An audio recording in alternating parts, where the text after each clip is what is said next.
Hi guys, this is Jared with Boone's Backcountry. Today I'm going to show you a quick and simple brine for prawns for spring salmon. Normally I use a wet brine for spring salmon, and that takes about 3 weeks to cure the prawns up properly. Today's Thursday and I'm fishing Sunday and I don't have any of those brine, so I'm going to show you a quick, simple way that's very effective with a dry brine. What you're going to need is 2 different colors of borax. Today I'm going to use red and orange. You can use whatever color combination you like. If you like your shrimp a little more pink or a little more red.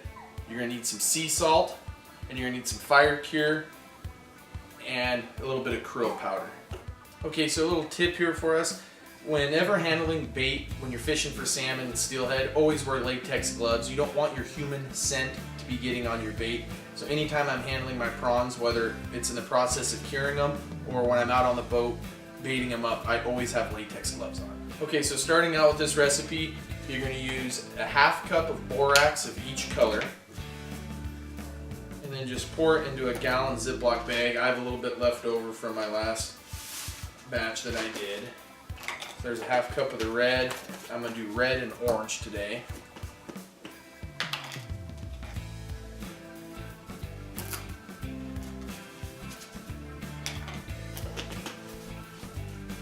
You also need 1/2 cup of non-iodized sea salt.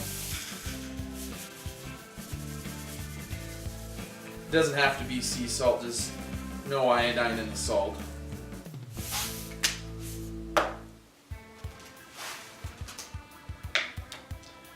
Then you're going to go 1 tablespoon of krill powder.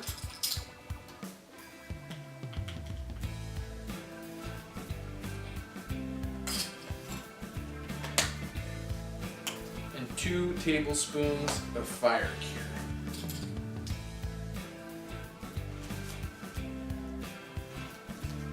Once you have all that in your gallon Ziploc, seal it up and then just mix it around to where all the ingredients are nice and mixed. You can tell when you have mixed enough or if you need to mix more.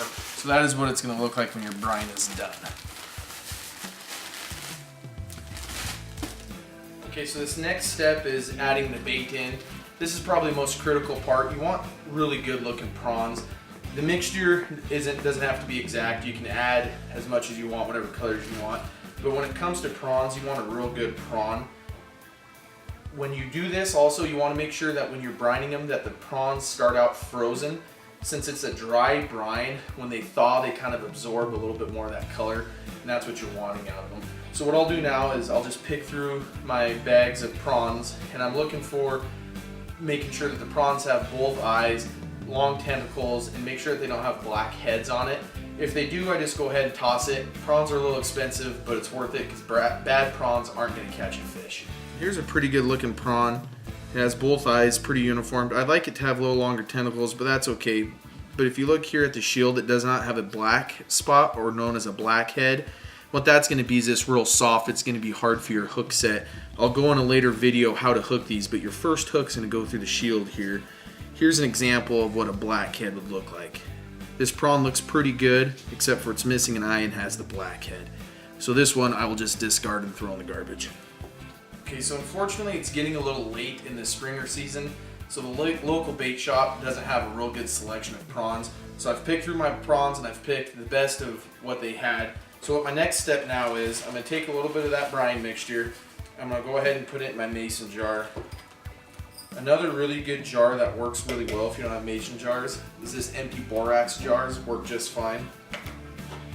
So I put a little bit of borax in there, and then what I'm going to do is I'm just going to take my shrimp and kind of evenly coat it a little bit into my bag, and then go ahead and put it in the mixture.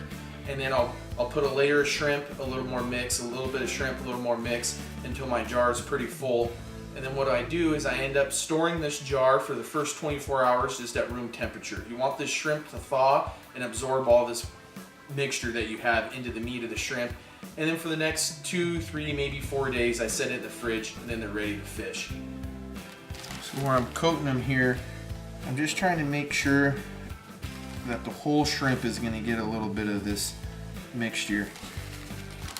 So what I'm looking for is about something like that. Maybe put just a little bit more on the ridge of the tail there. And just go ahead and pop it in. When I get a good layer, I'm gonna add some of the mixture and just repeat the process. So that's about what the shrimp are gonna look like. And then I'm just gonna add another layer of shrimp. Take them, dust them off into the mixture. Okay, so this is what your dry brine is gonna look like when you're done. Again, for the first 24 hours, keep it out at room temperature, and just every 30 minutes to an hour, give it a little rotate. The next several days, go ahead and keep it in the fridge. This works really well if you're gonna plunk for springers with a spin and glow, or if you wanna pull a prawn spinner like I'm gonna be doing this Sunday. Thanks for watching, guys. If you have any questions, let me know. Email me at boonsbackcountry@gmail.com. and subscribe to my YouTube channel and follow me on Facebook at Boone's Backcountry. I hope to see you guys out on the water, and be safe.